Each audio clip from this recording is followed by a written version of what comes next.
We acknowledge the Yagara and Kaurna nations as traditional custodians of the land on which we work, live and learn, and their continuing connection with the land, waters and community. We pay our respects to them and their elders past and present. All content related to this program is for general informational purposes only and contains stories and discussion around mental health that may be disturbing to some listeners. If you are concerned about yourself or someone you know, please seek professional and individual advice and support. More details are contained in our show notes. I've been told my entire life that you can't do that and that's impossible and who the hell do you think you are and you don't know. And so I just don't ever even listen to naysayers. I just tune all that out. That's New Zealand ultramarathon runner Lisa Tamati.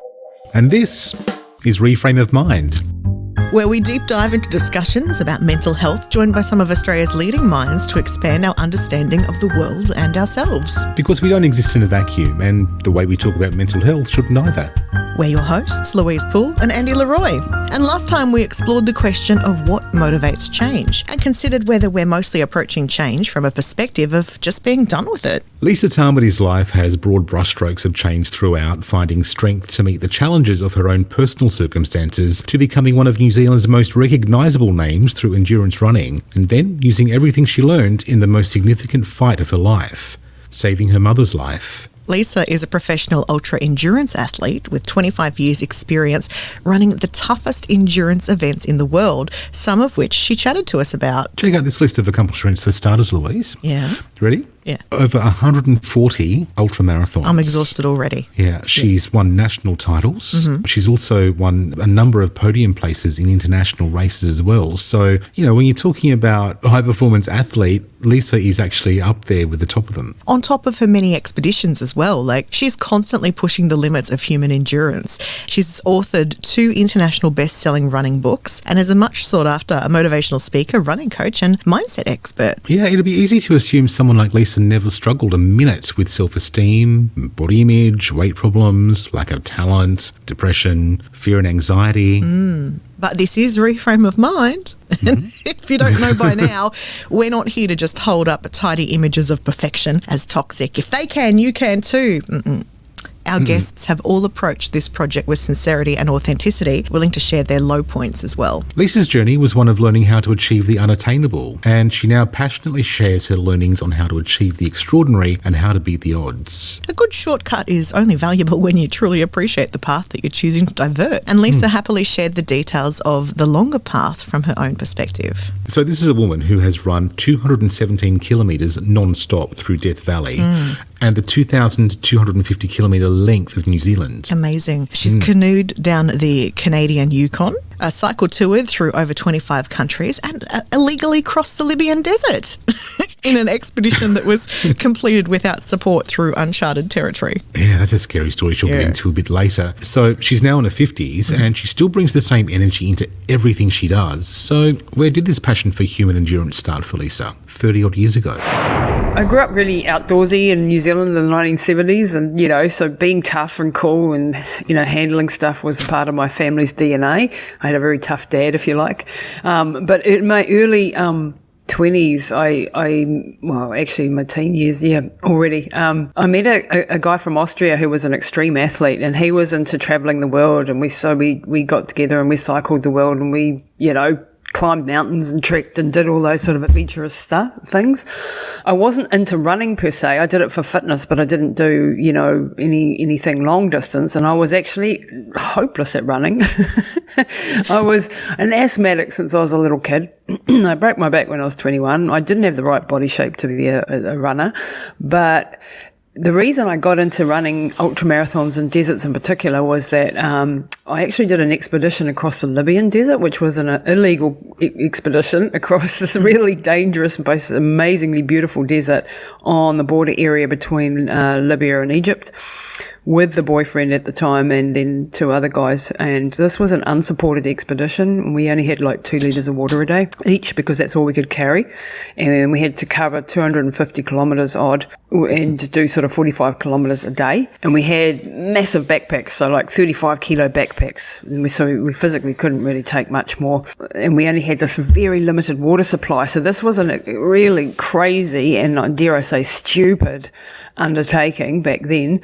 And And this was a really big turning point in my life, because the relationship that I'd been in for 5 years, it was a very abusive relationship. I'll just say it what it is. It was.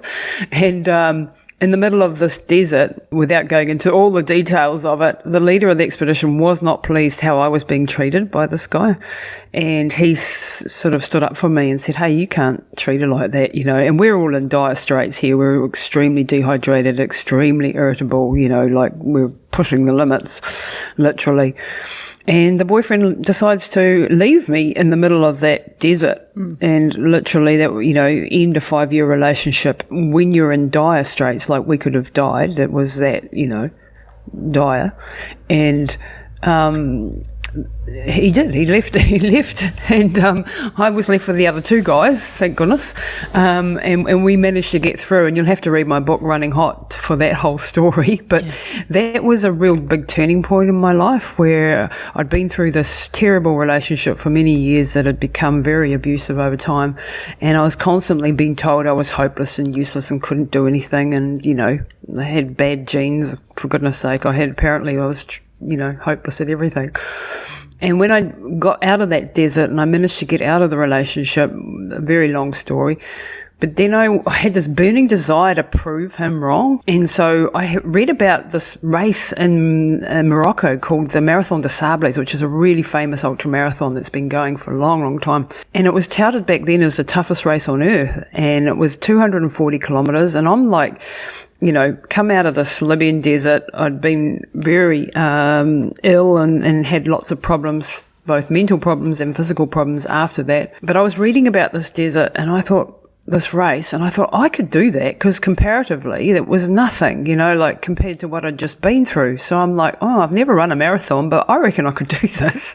And so I signed up for this race, and in me was this burning desire really to prove that I could do something, that I wasn't useless. And so signed up, trained, didn't know what the heck I was doing, and went down and did this race, managed to get some sponsors. It was the most incredible event of my life, because the people that I was surrounded by were so positive, and there were 700 runners from all around the world, and you're doing this in very difficult race, over 7 days, and you're carrying your backpacks, but they were only 9 kilos, not sort of 35 kilos.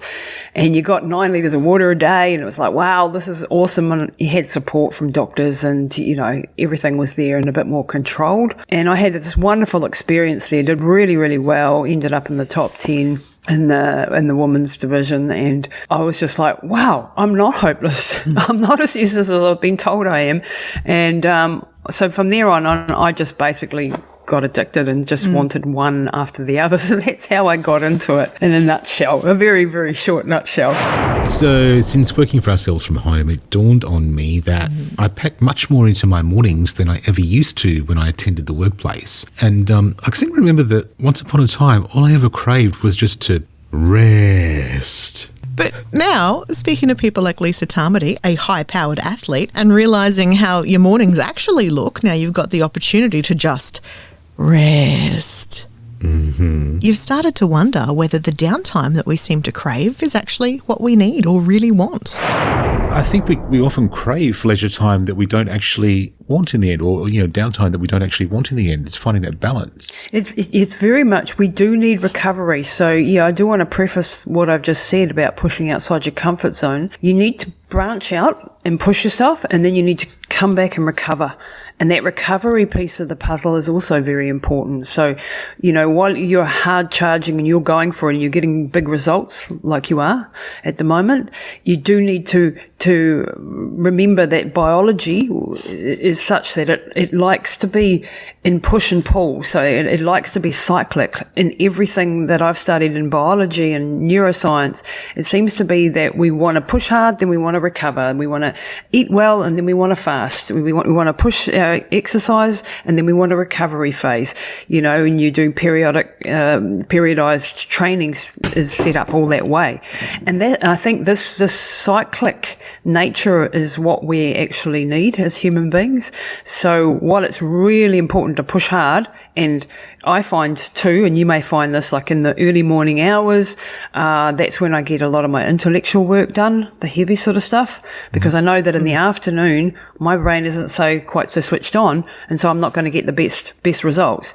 So understanding my own biology, my own genetics, my own predispositions, and that's, what I do when I study, then I can get the best out of my body at all times. I also know that if I go training in the afternoon, I'm probably going to have a better output in that respect. So I think that recovery piece of the puzzle needs to be talked about more as well. So I see a lot of hard-charging type A elite athletes and corporate people and business people who are, go hard or go home all the time.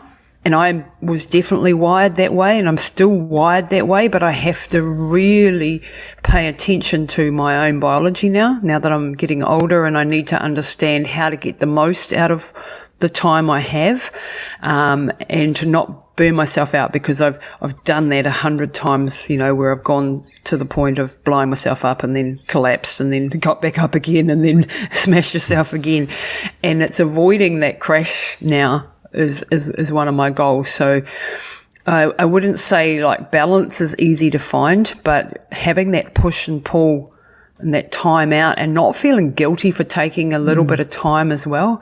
Like a half an hour, just, as an example, a half an hour spent staring at the waves on the beach is a half hour really well spent.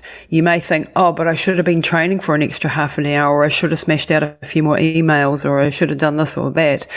But that downtime for the brain will mean that you will bring more when you come back to the office or back to the gym or back to your training. You'll actually perform at a much higher level than if you're just pushing it all the time. So high-profile, highly accomplished sports people know their worth, right? Because they're the ones we turn to for those catchphrases of, yes, I can, yeah? Yeah. So it's curious then why, after performing at such a high and successful level, why did Lisa not feel duly proud? I mean, as it turns out, confidence doesn't mean that you don't have self-doubt. I was doing a race in the Himalayas once, and it was a 222k race. It was horrifically difficult at extreme altitude, extreme temperatures. And I've got a doc on, and if anyone wants to watch it, I can send them a link. And I remember, getting to the end of this thing, achieving this, which is the culmination of 18 months or so of hard work and amazing team and all the rest of it. And I got to the finish line in 53 hours and 5 minutes. And one of my teammates on the ride back home just said to me, my crew, he said, "You're amazing. That's just so epic and just amazing." And I just said, "Hey, no, so-and-so was better and someone else was faster and there's a longer race and blah, blah, blah." And he just went, "Oh, for frick's sake. Can't you just actually celebrate what you just achieved and live in the moment right now and actually bank that one?" Because that was big, and if you can't bank that, you're not banking anything, and therefore you're just going through life being dissatisfied and never happy with yourself, no matter what you do. And I mean, that's a damn long way to run, 222 Ks at extreme altitude. And I had every right to congratulate myself, and yet I still wasn't doing that. And I really took that to heart and started to change that. And not just for the big things, but for the little things as well that I do right, because that makes me a happier, healthier, and more resilient, stronger individual overall. We've explored the value of stepping out of your comfort zone with guests like former South Australian Star Force officer Derek McManus earlier in the season. If you haven't caught our conversation with him yet, skip back to episode 12. You can hear more on that. And Lisa's experiences led her to the same conclusion about the value of extending outside of our comfort zone. Every time you do push yourself outside your comfort zone and you're going into the unknown, whether it's, running a desert or starting a business or doing a degree or whatever it is, you're going to learn an awful lot, and you're going to develop and you're going to grow. There is no guarantees of success, but there is this chance for growth and development. And when you actually achieve something like, finishing that race, it lifts your horizon as to what you're capable of and what's possible. And then from there on in, you're like, well, if I managed that, maybe I could do this. And then your world just slowly opens up if you keep pushing outside that comfort zone, you know? So we all like, you know, if I'm talking to a room full of people and I ask them, you know, how many of you want to live your full potential and be the best that you can be? And, you know, everyone puts their hands up. And if I say, okay, and how many of you want to change and to go through hardship and sacrifice? And nobody puts their hand up, right? Because they want the result. They don't want the hard part. But we have to understand that when we risk and we push outside that place where we're comfortable, that's when we're going to find out lots and lots of things about ourselves. And we're going to change and we're going to develop. We might fall on our faces. That happens as well. And I've certainly failed on many occasions. But in any case, you're always going to be more. You're going to have more experience, more confidence, more things to learn and take away. And even from the failures that I've had, those have been, you know, horrible in the moment, and the immediate aftermath often. When you look back over time and you have the advantage of perspective, you look back and you go, wow, that was the biggest learning curve of my life, you know, or that was just incredible what I actually developed from that.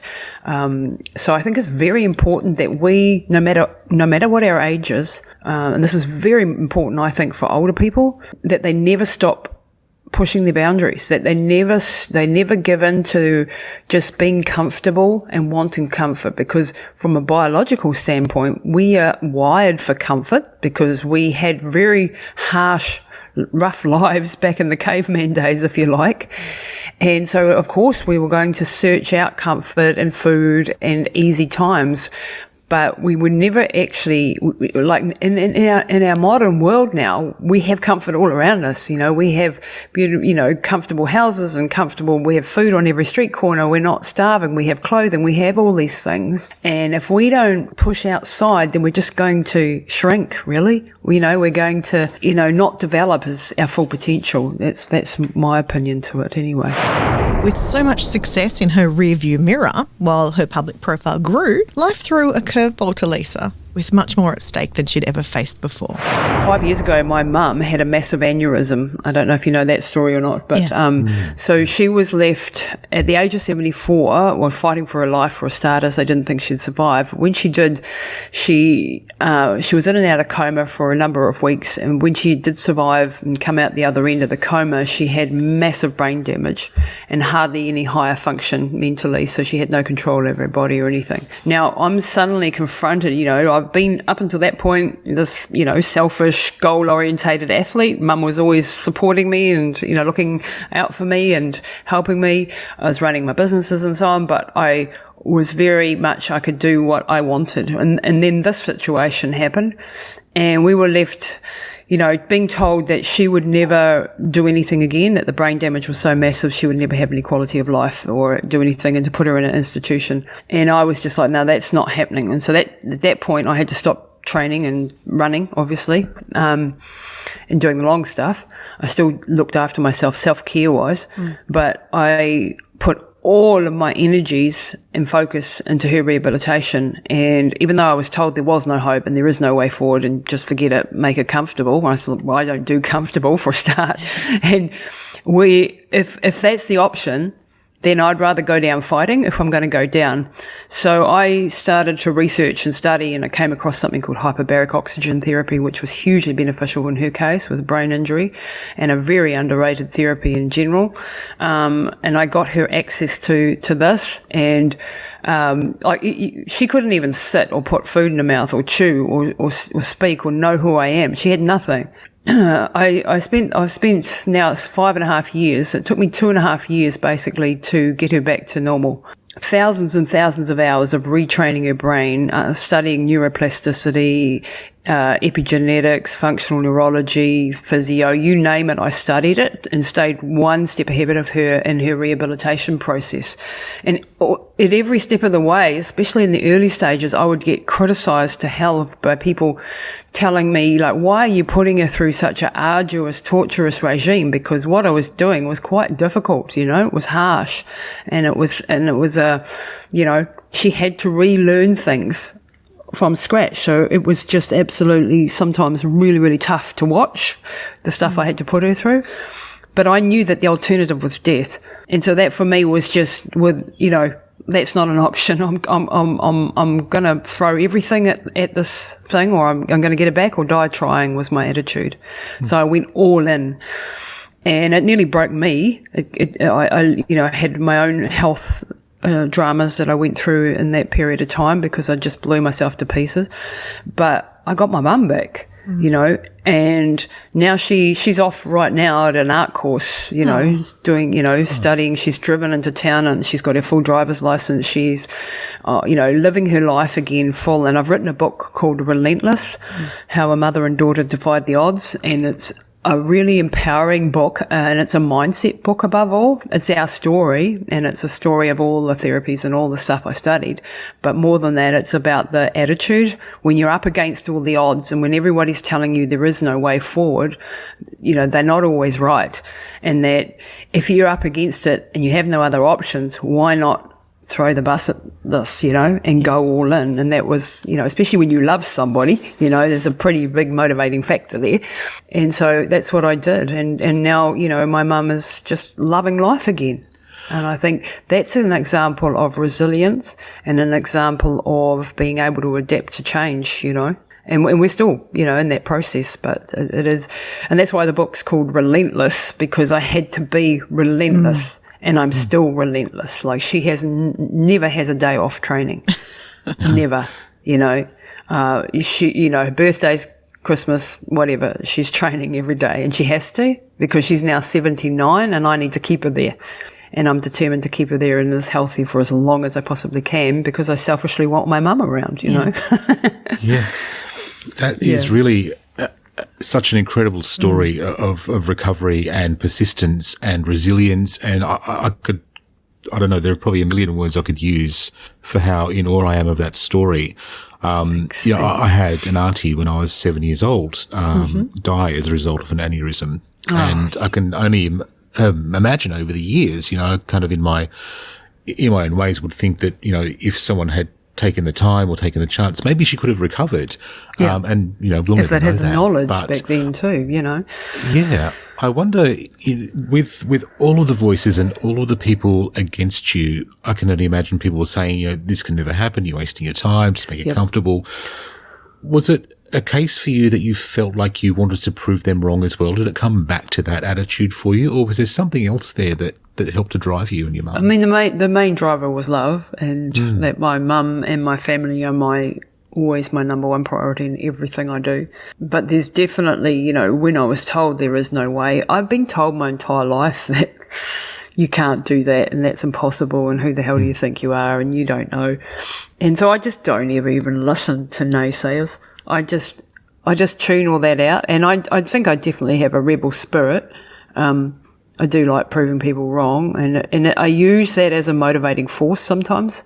When I'm in despair and when I don't think I can carry on, I think of that person who just told me I couldn't, and I go, well, you're going to let them prove them right, or are you going to keep going? And I certainly did that in running. With Mum, it was easy to be motivated because, I was just desperate. And she was, just an amazing mother, just a phenomenal mother my entire life. So she'd picked up the pieces and put me back together 100 times, and there was no way I wasn't going to try to get her back, And unfortunately, I had another situation recently. I lost my father, and my father was he was just her rock too during this whole rehabilitation, and I'm just so grateful that my father got to see her come back to full health before we lost him. And I fought with everything I had for him as well. I mean, he had a different situation. He had an aneurysm in the stomach, and happened out of the blue, as these things do. I fought with everything I had in the hospital to get him, in his case, intravenous vitamin C, because he developed sepsis off the back of the operation. And I just came up, and I knew the research around vitamin C and sepsis, and we were running out of options. My dad was dying, and they wouldn't let me do it. And I fought for 15 days against legal committees, legal ethics committees and legal battles to be allowed to give my father intravenous vitamin C when they didn't have any other options, and why could I not throw everything at it? But because he was in critical care, whereas my mum, I managed to get her home, and when she was home, I could do whatever, she was stable enough that I could do everything that I did for her. With my dad being in critical care, I'd lost control because he was, in the ICU and on a respirator, and I had no jurisdiction and no ability to give him anything. So even though he was dying, they had no other options. I had an option, but they wouldn't let me do it. I did eventually win the case, but it was 15 days into the battle, and my dad had by then multiple organ failure. And despite that, the very first one started to turn all his markers around. His CRP, which is an inflammatory marker, his white blood cell count improved, his kidney function improved. But I needed it every 6 hours, which was the protocol that I'd been fighting for. But they stopped me doing the second, the third, the fourth, and and every time I had an 18-hour battle to get the next one, and it was by then just too late and too far gone. And so this is an example of the exact opposite. I threw everything that I had at that situation as well. I blew myself to pieces for 16 days. I stood by his bedside. I hardly took an hour out, except when I'd just pass out for a couple of hours of sleep and then back into it. And yet I lost that battle, and you roll the dice when you go into these situations like these, and these are extreme situations, I know, but the learnings from these are just as powerful because, I cannot guarantee when I'm working with someone. I work with people with strokes and, that type of thing, or difficult health journeys. And people often say to me, well, how long will it take before this works? And I'm like, I can't tell you. And if you have that attitude, you're not going to get there. You have to be willing to put the hard yards in and risk failure despite all that. But have you got any other alternatives? If you don't, then this is the only way forward if you're willing to go through and sacrifice what it will take to do this.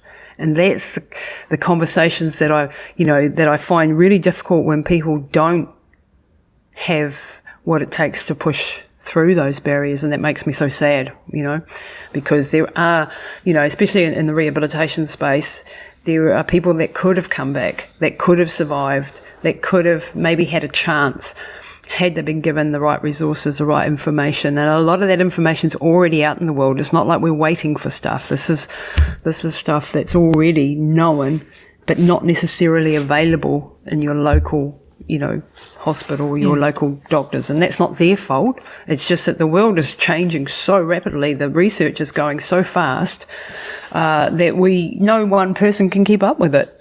But if you're willing to put in the hard yards, you might have a chance of finding somebody in the world who's fixed this before or helped with this.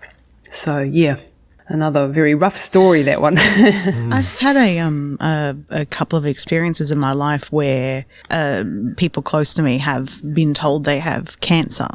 Mm-hmm. And the way that they've reacted to that knowledge, and I suppose what happens in between, whether they make a recovery or don't make a recovery, I think has really varied on how they've taken that diagnosis. Yep, absolutely. So my father, he was told that, and he was very much wouldn't accept it, but he fought, but also it was I'm trying to think of how to phrase it, but it was like a superficial fight. Like he said he was fighting, but he gave up, and I could see that the depression around that was significant. And so I wasn't surprised when he checked out, and that was how that ended. But I've also known people it's just life sucks. Yeah, sometimes, it's just how it is. But but then I've also known people who, my partner's father currently has cancer and is still alive, but his attitude is different. And I mean, ultimately everything results in the same ending, no matter what we do. We're all gonna die. Yeah. So, But I really think that the recovery, and doctors do us a disservice when they say, you're terminal, or this has no options, or your chance of survival is slim, because I think that sets us up for that mindset where very much we give up before we've even tried. Yeah, there's been studies done on this, and there's been cases where people have been diagnosed with terminal, cancer and told that you're going to die in 3 months. And then they've died, and they've cut them open and realised they had no cancer. It was a misdiagnosis from, some mistake along the way, but they've died anyway. In other words, our brain and our body are very connected, and what we put into our brain affects our body. And we haven't elucidated all the mechanisms by which that works. And there's some amazing research out there on how this does happen. And I for one just think that if we, go in with the attitude, that we're going to be open to go and do the research, go and look at the stuff. Find somebody to help you to do that if you're not in a position to do that, if you can, because, cancer is one of those things that, the metabolic approach to cancer versus the genetic approach to cancer. I mean, that alone is a huge, big, ugly conversation that we could get into. But there are different approaches, is what I'm trying to say. And there are things, intravenous vitamin C, as I mentioned before, for sepsis has tons of studies around it in regards to cancer. But you go to your local oncologist and he's liable to say, well, if you touch that, I'm not treating you. Instead of being open to looking at this as an adjunctive therapy, for example, or they're just very much, no, it's my way or the highway. Chemotherapy and radiotherapy and things have their place, but it's not the only approach. And if we look at the metabolic approach to cancer, then, if I got cancer, I know exactly what I would be doing. I know exactly the therapies and stuff that I would be putting into place alongside of considering all those other conventional things.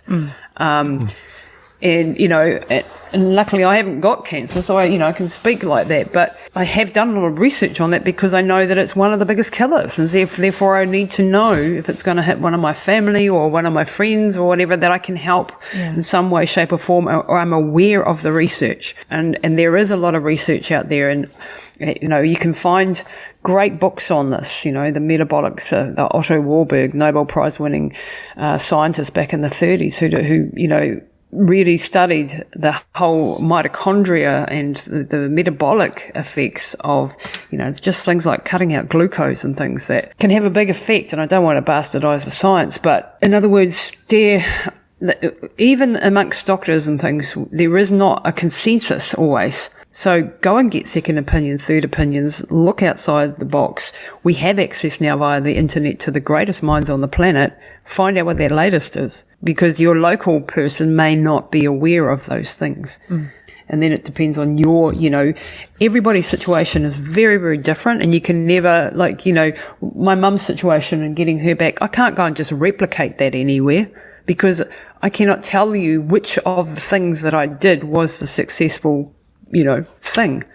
I threw a lot of mud at the wall, it was do this, do this, do this, do this. And I had to do it all at once just to get progress. And I had to be willing to sacrifice thousands and thousands of hours into her rehabilitation. And not everybody has that ability or the chance to do that. So everybody's situation is different. But I just want to give people the chance to reflect on and being empowered to think outside the square and to maybe take responsibility for your own health, rather than just giving it up to any one person, and doing your own research, So yeah, that's the area that I work in a lot at the moment. It seems to me that there's a very strong message here, Lisa, around agency and personal power within a situation to be able to take control and say, well, you might be saying this, but I'm going to try this, and give yourself more options and more ways to try and prove it wrong. Are there situations you think where we can't actually take that agency for ourselves, or do you think that there's always a way for us to find even the smallest part of power for ourselves? I think there's always something we can do, situation with Dad in the ICU, I didn't have any agency, and that was very, very more than frustrating. It was horrific for me, and I felt robbed of the chance to do something. And I didn't feel listened to, and I felt like, oh, you're not a doctor, what would you know? And that's just, they no longer hold the keys to the castle. We can go and find our own research. It's not like we 30 years ago when we had to belong to a medical library in order to get the resources. We all have that now. And just to dismiss it as, oh, that's just internet research. It's the best stuff is out, in PubMed and clinical studies, and and I go and get the best scientists in the world on my podcast. So, don't tell me I don't know what I'm talking about. When I go and research a particular area, you can bet that within a couple of weeks I'll have a fair idea of what the heck I'm talking about. But not everybody has that ability to go, to that level of research. Where I like to really focus my efforts in now is in the prevention space, because I can actually do something before something happens if I can, and we can't get rid of all risks. We can't, who knows, like the aneurysm for my dad in the stomach. I never saw that one coming. I was already working on other areas of his health, but I didn't see that one, So you can't be across everything. But just being in that space of prevention where you're looking after the health fundamentals, you're getting your sleep right, you're working, these are all works in progress, but, trying to do things properly, eating good nutrition, good sleep, good amounts of exercise, the right nutrients, looking at what deficiencies you might have, getting your bloods tested. I would like to see everybody get their bloods tested at least 3 times a year. Our basic panels, which are very cheap to do and could help prevent a heck of a lot of things happening, before where people just go, for 2 years and don't get a blood test. And it's like, would you not get a warrant of fitness for your car? Like our dashboards in our car tell us, especially in the modern cars, tell us more about what's happening in the motor than we know about our own bodies. We're getting that feedback all the time. What's the petrol tank like, and has the oil okay, and is there electrical fault somewhere, and the computer's telling you something's wrong. We know more about our cars than our own bodies. So I do things like monitor my blood sugar levels. I, do HRV every morning. I, do cold showers. I have a whole morning routine that I do every day. I'm very aware that with my genetics and my personality that I'm very prone to stress and doing too much. So I, try to prioritize meditation and, having downtime. All of these little bits of pieces that we do on a daily basis really adds up to being a healthier, stronger, fitter, younger individual, despite the date on your birth certificate. I mean, I'm 52 now. But, to be honest, I'm in better shape now than I was at 20, because I know how to manage my body better, and what it needs. And I'm just a lot more aware of things, It seems as well that there's a difference in your thinking compared to, say, a medical, one of those doctors that we're kind of talking about. There's a rigidity in their thinking, but because you're more open to change, you've got that willingness to look beyond what it is. Do you think that's a skill we can learn? Yeah, and I think, I don't want to slam doctors. Gosh, we need them. No. Absolutely we love brilliant. doctors. But yes, we do. But when people are focused only on that science, it kind of puts that wall in front of their face. The area that I have problems with is the rigidity of it, and that the conventional approach versus even the functional medicine and integrated sort of medicine approach are very, very different. And now there's even more developments coming off even further from that. And then there's the whole biohacking, space that I'm definitely in. Just knowing that you don't know everything and that you may have been schooled in a particular way, it's almost like buying into a religion and only your way is the right way. And I don't buy into that, not in the religious sense and not in a medical sense either. There is no just one way. It is whatever the science is telling us is the latest and greatest in science is what I'm listening to now, not what was taught 20 years ago and not what was taught only in this direction because we want to sell pharmaceuticals, but what is the the state of affairs. And, we could get into a very deep conversation as like, why is there no clinical or very little clinical studies done on things like hyperbaric oxygen therapy? Well, I can tell you why, because nobody can make money out of it. Nobody can make money out of intravenous vitamin C. And so, because the clinical trials and the system that's been set up is very, very expensive. So who are the people that can afford to do the research? Pharmaceutical companies can. And they're not going to do that and invest the billions that it takes to get through with something that they can't make back. And that's just logical. That's not demonizing them or anything. That's just, the state of affairs. So I think we need another approach, another model of why we need to do this research. I mean, I've got a professor coming on my podcast just in an hour, and he very much is in agreement on this sort of area that it's not always about pharmacological interventions. Perhaps we can start to do the stuff that's harder to sell though. Like when it comes to lifestyle interventions and controlling our diet and our exercise, we don't want to hear that. We want to get a magic pill. And I think that problem lies with us in our approach, that we're conditioned to think that if I get sick, I go to the doctor, I get a little pill and I'll be fine again. And that approach just is not realistic and not a good one to have as a mindset. We need to understand that, we need to honour our biology and the way how we've evolved, and like we need sunlight. We need, like I was saying to you before with your sleep, make sure you get that early morning sunshine, on your eye, on your retina. And I mean, don't look into the sun, but just go, you know what I mean?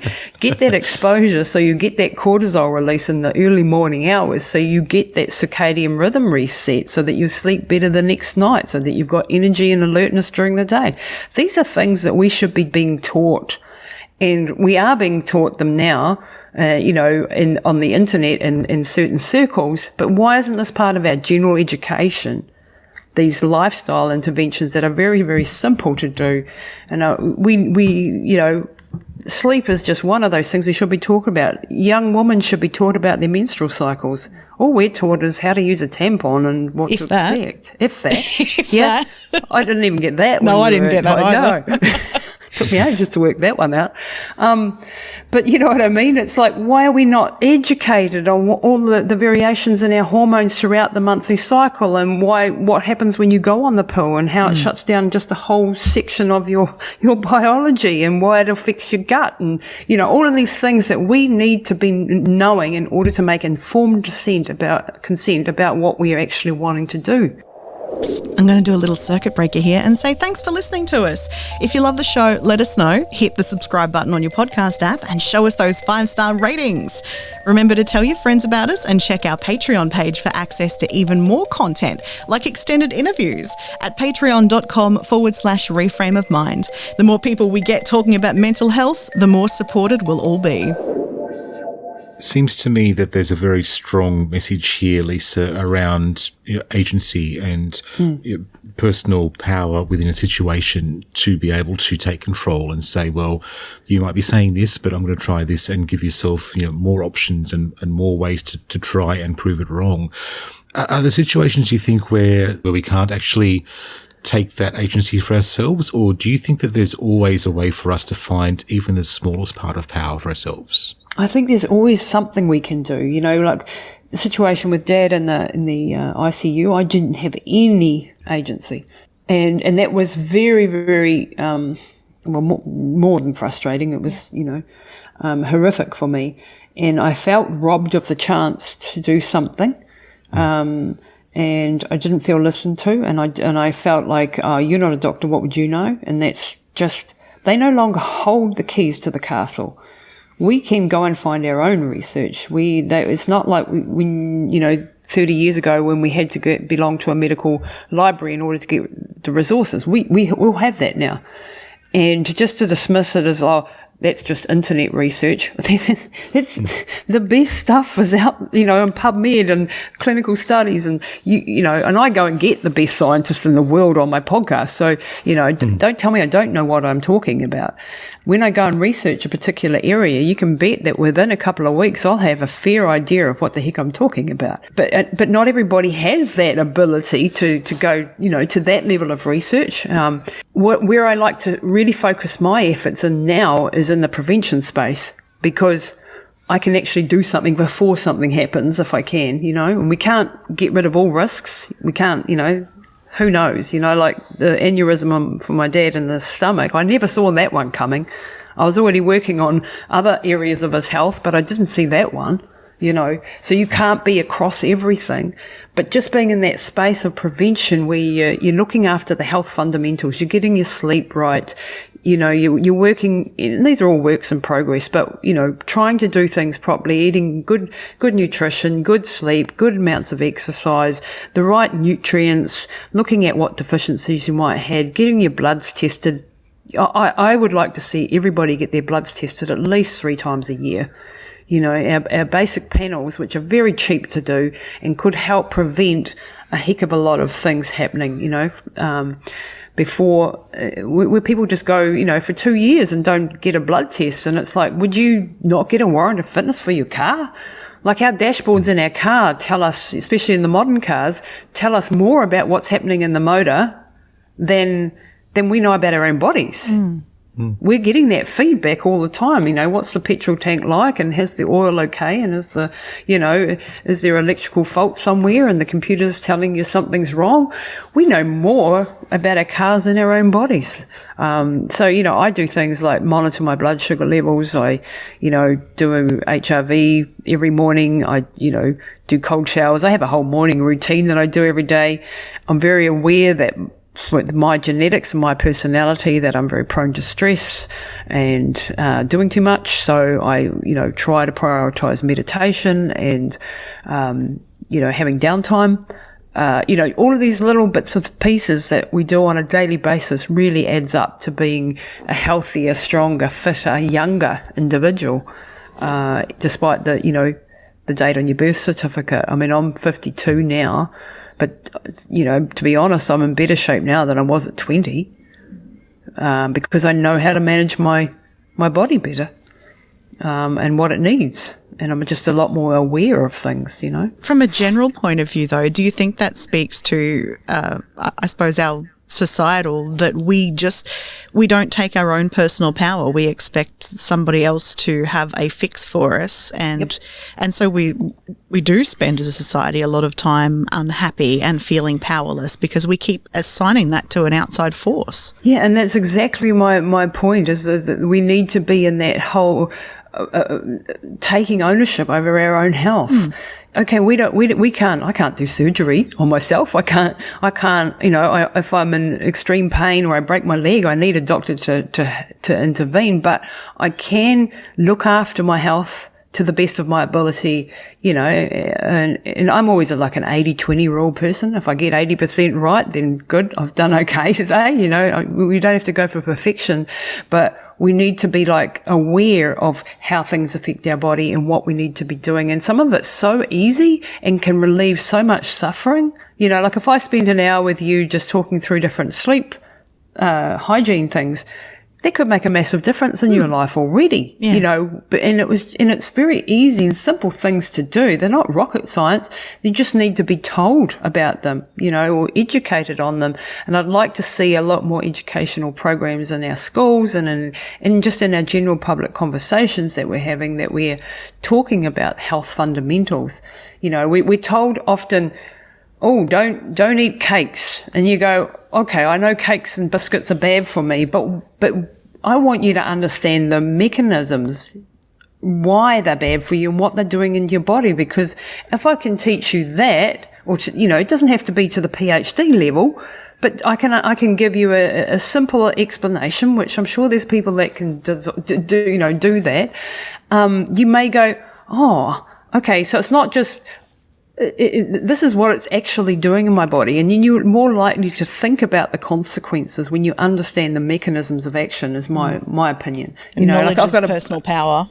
Yeah, I've got a brother who's who will listen to anything I tell him to do, but he won't listen to the science behind it, because he says, I haven't got the brain for that. I don't want to know that. Just tell me what to do. And my argument is always, yes, but if you understand the why, then you'll be able to make the decisions to tweak and change it, to adapt it to your personal situation, because you understand the mechanism behind it. And you understand why you're doing it, rather than I've just told you not to do it or to do it. And it has much more power for you to make your own decisions when you understand the actual mechanisms behind it to a certain degree. It doesn't have to be, like I said, university level stuff.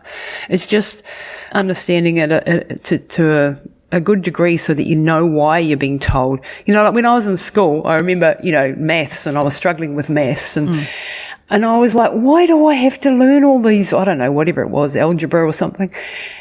And I was never told in what application this would have for me. So I didn't invest my time in it. And I didn't, I just went, it's too hard, not learning it, Whereas later on, I'm like, that's why I needed to learn that, because then you couldn't do something, that was actually practical in your life. In other words, if we explained it as to why you're learning this stuff, then it would make more sense. Then I'm more likely to put the effort into actually learning it and doing the hard yards. I wonder how we go about rebuilding confidence in ourselves and listening to ourselves, and stop comparing ourselves necessarily to other people. But maybe, when I've done yoga classes, this is years ago, mind you, because I haven't done them recently. But the instructor would always say, don't compare yourself to other people in the room, compare yourself to yourself. Do we need to take more of that kind of approach when we're looking at these sorts of things for ourselves, Lisa? Absolutely. And that's a really good point, because in our society, the way, with social media the way it is, and especially our young people, but even as adults, I see myself, can get sucked down into that hole of that person's better than me, scenario, just when you're scrolling through a social media feed. And, it's very, very important that we understand that from a genetic point of view, we are all very, very different. And I study epigenetics, I teach epigenetics, I have a program in our business that we use, and it's very powerful because it helps people understand who they are, how they tick, and how to optimize their whole life, right from their food to their exercise to the timings that they do things to their brain function, their mood and behavior. All of these areas are covered. And it's a real aha. I see so many people have an aha moment, because they're like, I've been dieting for years and I've trained so hard and I'm keep putting on weight and I don't know what's wrong. I hear that every single day. And then we do the epigenetics assessments and the genetic testing, and we come back and say, well, you've been doing it at the wrong time of the day, the wrong type of exercise, and you've been eating what are ostensibly healthy foods, but they're not healthy foods for you. So if we change that to this, and we change your timings of your exercise to this time, and you understand what times of the day your hormones are replacing, as an example, then you can, all of a sudden, you get people getting results. And, before we did this, is in the fitness industry, we used to have a one-size-fits-all approach. Everybody get up at 6 a.m. and do a CrossFit class if you really want to lose weight. Well, I can tell you, if I had a CrossFit class at 6 a.m. and I was controlling what you ate as well, and I was giving you 6 meals a day, I can tell you about 4, out of a class of, say, 12, 4 of them will get fabulous results, 4 of them will get nothing, and 4 of them will get fatter and get injuries with the same program and the same food. In other words, we all need very different inputs in order to optimize the outputs. And having that knowledge has now been game changing for us as coaches, because now I can go, okay, this is your genetics. Therefore, we need to train you in this way, in this manner. Give you a quick example. So, I used to make my husband just do that, get up at 6 a.m. and do a CrossFit class. Now, for his genetics, I didn't realize back then that his hormones are replacing themselves and doing the regulation at around 5 to 6 a.m. in the the morning, so he should be asleep at that time. Then his body type and his health type, if you like, is so set up that he should be doing his training later in the day, if possible, because that's when he's going to get the best muscle contractility, the best cardio output, and he should not be doing a CrossFit style workout because that his ATP doesn't replace as quickly in his cells as it does in mine, and therefore he's going to do better on heavier weights than my body can take, but doing a rest heavy set if he's doing a weight training session. And he's also suited to doing long distance sort of endurance exercise like running. Contrast that to me, I've done the ultra marathons for 25 years, but I was always wondering, why am I always overweight and got hormonal problems and all these different health problems? And the reason was I was doing the wrong type of exercise for my genetics. Now, that doesn't mean I can never do an ultra, but it surely means that I shouldn't have been doing them back to back like I did do. Not if I want optimal health, and I've had to undo a lot of the damage that I did, by doing all that. So this old adage of calories in and calories out, for example, is complete nonsense. I ran through New Zealand at one stage, like 2,250 kilometres in 42 days. I was running 500 kilometres a week, and I got fatter. Like, if that was calories in, calories out, then I should have been a stick figure. Yeah. I wasn't. I put on weight during that time. I lost a lot of muscle mass, and I ended up slowing my metabolism down. And the reason was I was overtraining. My body was in complete burnout and stress, and it was holding on to everything it could possibly get hold of, because it was like, well, we're in deep, deep trouble here. Something's wrong. I'm going to hold everything, So understanding that now, I don't, I'm very, very lean, very low body fat, but good muscle composition at levels that I could never achieve when I was doing ultra marathons, because I'm not doing ultra marathons anymore, because that's not suitable for my genetics and life circumstances, mum and so on. And so that's empowering information. Yeah. That's very empowering. And it doesn't mean that I couldn't ever do an ultra again, but I'd have to train differently for it if I was. It's it's so good to hear you say all those things. I work as well in like a activism, body diversity, body neutrality kind of space, and getting across the message to people that your body hasn't failed. It's the diet that fails.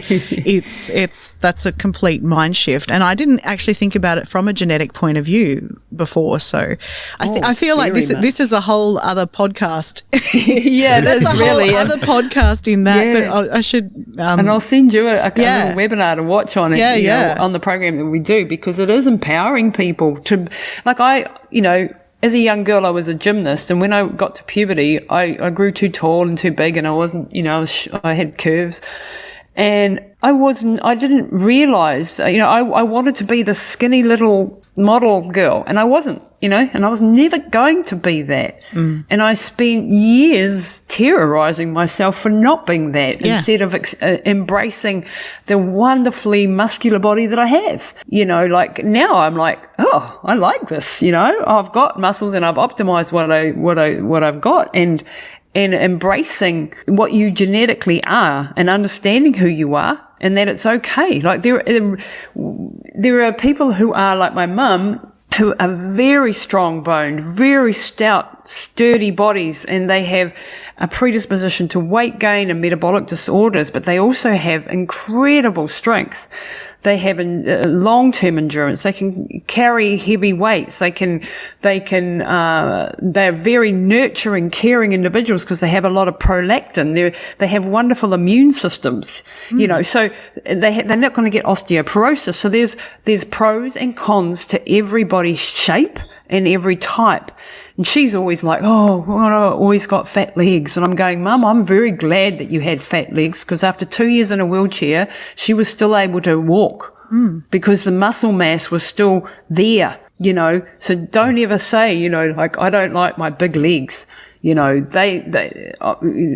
now, very glad that she had very muscular, big, strong, heavy legs, because she was still able to walk after 2 years of not walking much, and had the strength and didn't lose that muscle mass. Whereas if I was in a wheelchair for 2 years, I'd probably be in deep trouble.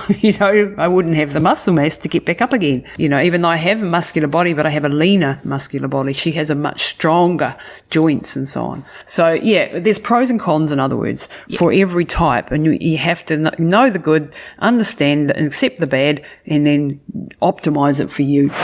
So this is where the link to our own question of, do I just have to be fucking done with everything before I make a change, comes back into view? You might remember earlier in the conversation, Lisa mentioned being what she called an 80% person, 80-20. It's led to one of our favourite mantras when pushing past the need for perfection and taking action in our business. I think by nature I'm not a perfectionist. I'm an action taker. Again, genetically speaking, my dominant hormones are adrenaline, testosterone and dopamine. So I'm very much action orientated and in the now. And that, makes me just want to start whatever I'm doing, and just get on with it. But I'm hopeless at strategizing, and, doing systems and processes are my weakness. So it's really about understanding that if like in a business sense, right? I've got a number of businesses. If I wait until my course is perfect before I put it out into the world, you know what's going to happen? I'll put it out there and then nobody will want it because it wasn't what the people wanted. I need to understand what they need. So, you would have heard of the term minimum viable product, and that's when you get the thing out there, something, and then see, is that what people want? Or you're getting feedback from people, hey, could you improve this or change this? And that means that you're actually iterating it according to the need in your community and your audience or your followers or whatever the case is. And that's a much better approach than waiting for this perfection to happen, because then you'll never take action, because there'll be something that's not quite right, and so you won't, you get in your own way. Now, perfectionism can be really great if you're a really top level creative, who maybe like I have another brother who's very much a perfectionist, and he's created the most wonderful house. Like it's a grand design, amazing thing. Now that I would never have done that, because I'd be you couldn't wait the 5 years to make it happen. I'd just be, getting it out there and doing it, rather than this amazing creation of art that he's made, basically in the form of a house. So there are advantages to it, but you've got to ask yourself, at what cost sometimes is that perfectionism? Is it holding you up in your career or in your development?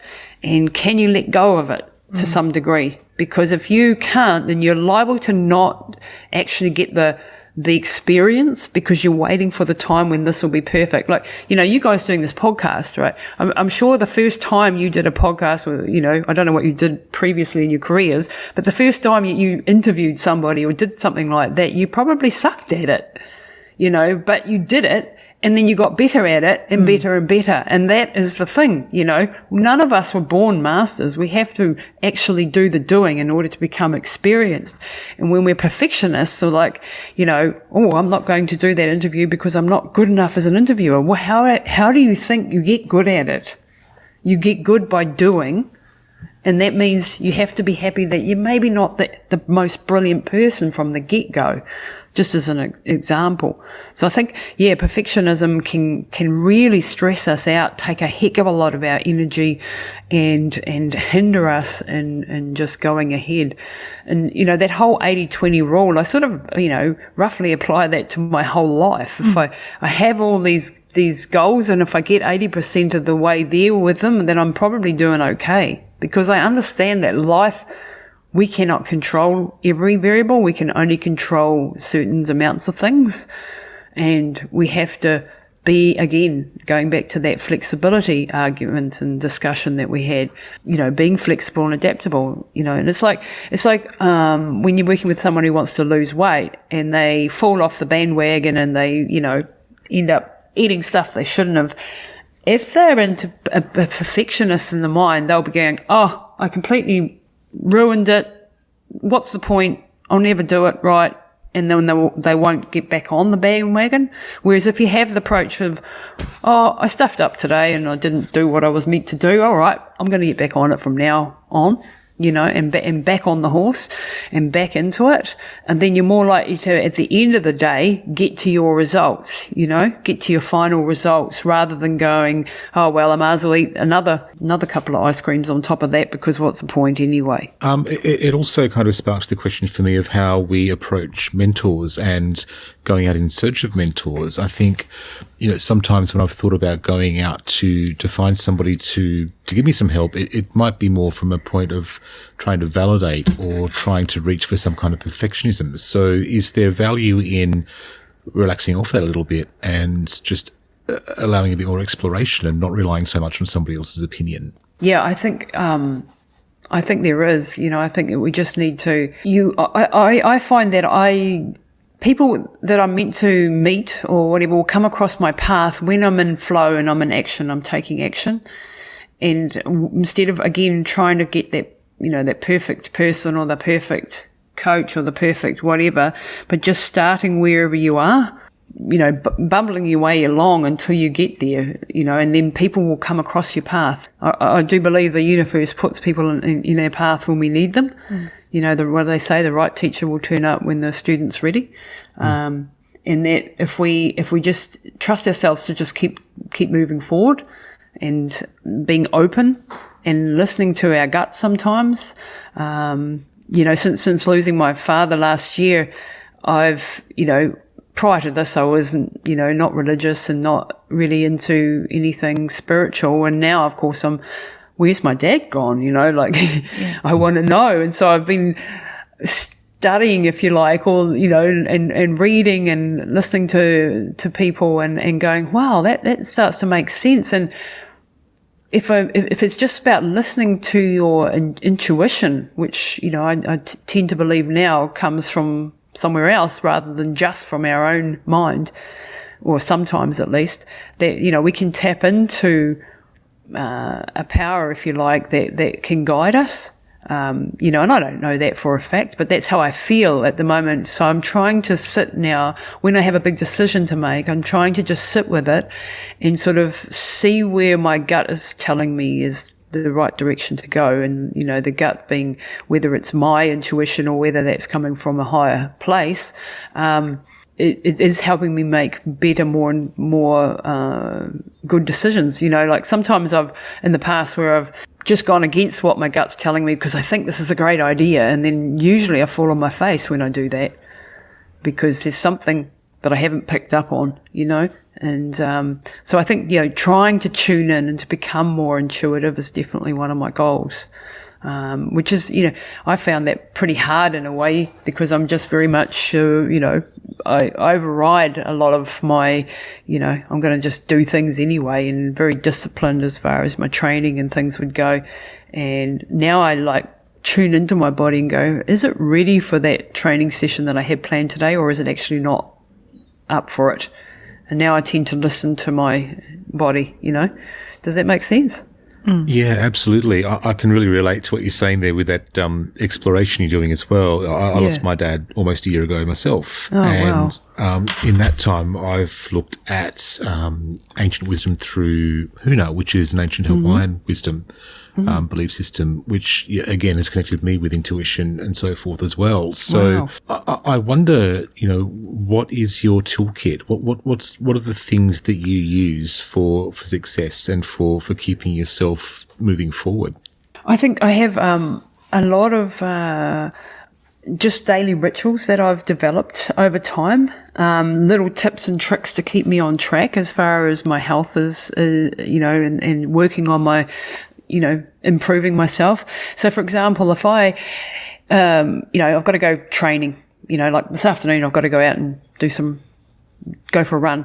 And at that point, I probably won't feel like it because I'll be tired and it's a cold outside and it's raining and I don't want to, and those are the normal sorts of things these discussions that we have in our brains. And people tend to think when they talk to me, but you were just naturally motivated. No, I'm not.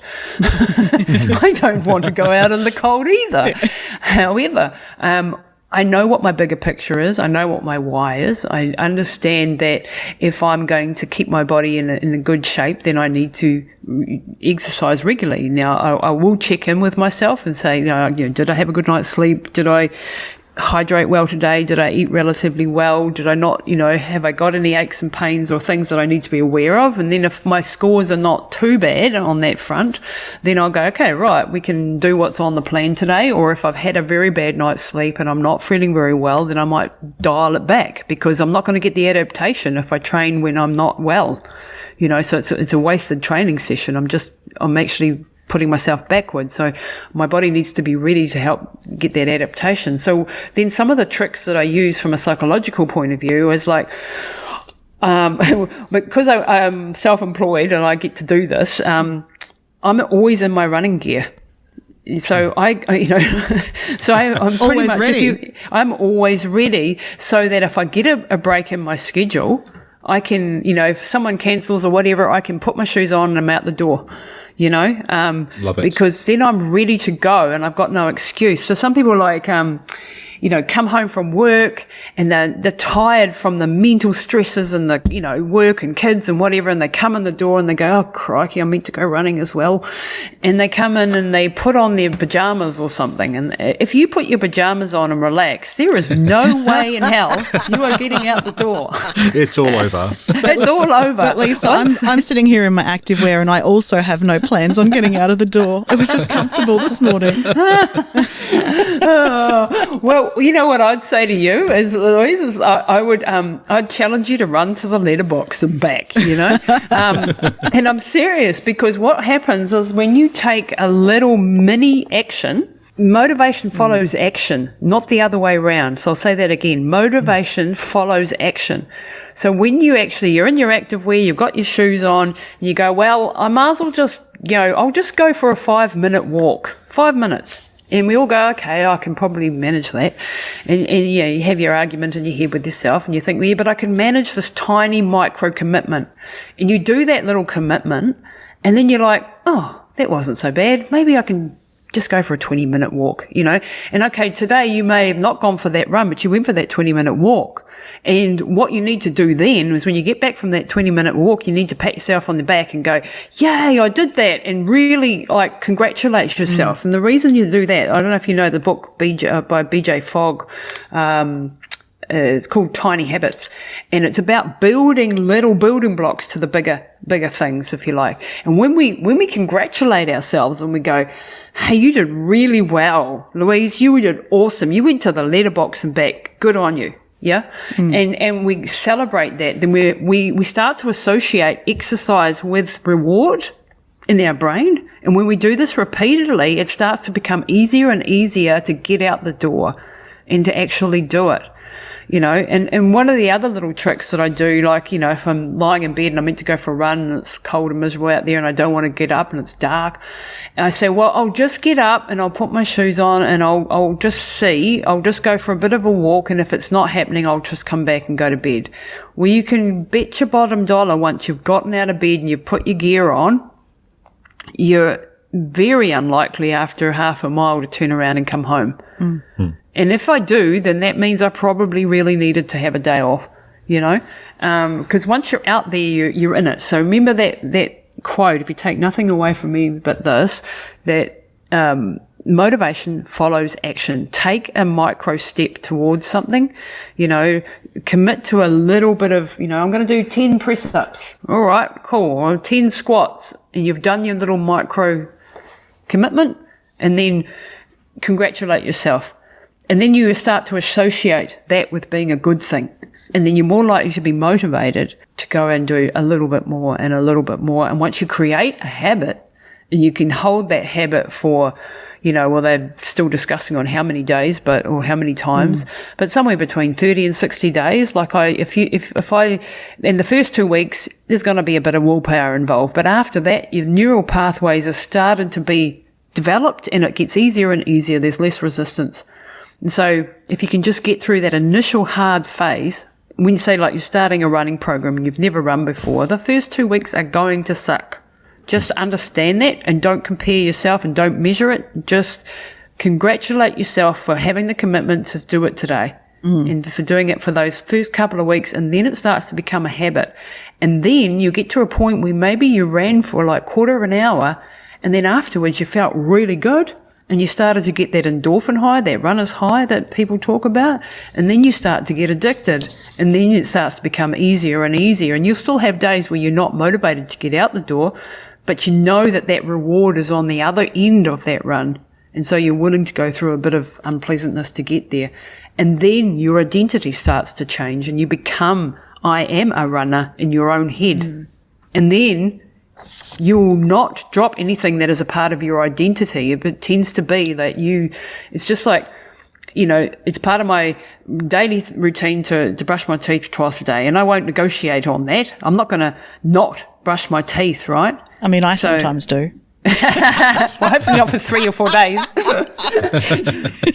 And it's become part of my hygiene routine. Yeah. And exercise is a part of my personal hygiene routine. I wouldn't go a week without exercise unless I was, down with some horrific bug. But otherwise, I'm out there and I'm doing something because that's just a non-negotiable. And people go, but I haven't got time. Well, I haven't got time either. But I prioritize that. It's all about which are your priorities. And exercise should be at your top of your priorities because that's going to make you live longer, live healthier, feel better, have more energy, have more focus, be a better role model. I mean, there's a lot to love about it. So it becomes a part of your identity after a while. Yeah, I think that mindset, that kind of rewarding ourselves and talking, being our own cheer squad, our own cheerleader, instead of putting ourselves down and say, oh, you only did 5 minutes, you only walked to the mailbox today. That goes across to everywhere in life because we put ourselves down and then instead of building ourselves up. And so I think if we can flip that, then we're going to be happier humans. Exactly. And so start congratulating yourself. And it looks silly when you're doing a little fist pump and doing a bit of a dance. But tell you that rewiring of the brain is what you're achieving. And this is just absolute rock solid science. If you start to associate good things with that, you're going to do more of that. If you start to go, you're useless, you only ran to the letterbox and you didn't do it, then are you more motivated the next day to do it? Nah. Definitely not. So you have to start congratulating yourselves and getting that little bit of a dopamine hit. There's some really great nuggets here from Lisa, and it would be so easy to boil the insight of putting what you've got out there and letting it grow down to the slogan of minimal viable product. I do like that slogan though. I do like the slogan, but without everything behind it, we can use it because we know everything behind it. But otherwise, it's just kind of like an encouragement to just do the bare minimum if you don't actually know what's behind it, right? Yeah. I think that's the danger, isn't it? We think when we take on those kind of evangelical slogans that promise the quick route without explaining that navigation behind it. Quick route. Whether we like it or not, whether we're prepared for it or not, change is going to happen. And Lisa strikes us as a very resilient and durable person, regardless of what change is in front of her. Change is scary for all of us, and it's not that I don't have fear and anxieties, but change is always going to happen. Nothing will stay the same in our lives, so we need to learn the abilities, if you like, of being agile and flexible and being able to adapt so that we don't go under and staying up, you will know just with technology and the pace at which the world is changing now. I look at a lot of the people that I went to school with, for example, who are just not keeping up. And I'm like really fighting to keep up. And, it's harder for me than it is for a 20-year-old because they've grown up with this whole, world. And it's easier for me than it is, say, for my mum. Trying to teach her something in technology is just mission impossible almost, So, I think that ability to just, okay, this is happening, this is changing, I have to go with it. I can't stay rigid because if I stay rigid, I'll break, So I try to be as fluid as possible in my life so that I can move with the times. I can adapt to the situations that I've, unfortunately faced some big crises in my life. And you're thrown into the situation sometimes. And if you have a very rigid, no, this is the way I've always done it, this is the way I'm going to keep doing it, it's not a growth mindset either. I'm constantly insatiably learning. That's, I'm always studying. I'm always trying to keep up with the latest in health science and biohacking and the stuff that I'm interested in, and trying to improve my life, my performance, my business, in all areas. I'm pursuing excellence. Haven't reached there yet, I might add, but I have that drive to do that. And I think, being able to adapt to change is a really important skill. And I liken it to, it's resilience, basically. It's that if anything, I try to develop resilience. Lisa's such an inquisitive person when it comes to looking after her health, and she's all too willing to share the research with us and for all of us to share in her inquiry. Yeah, her podcast, Pushing the Limits, searches the world for experts in health, biohacking, high performance, mindset, fitness, longevity and health science. It's available on your podcast app too. So why not bookmark her right after you've bookmarked us? We've left a link to that and some of her other resources in this episode's show notes. And next time on Reframe of Mind, we delve deeper in the process of decision making. And if you've been listening to the series so far, you'll be familiar with the term Joe Bomb. Joe Bomb.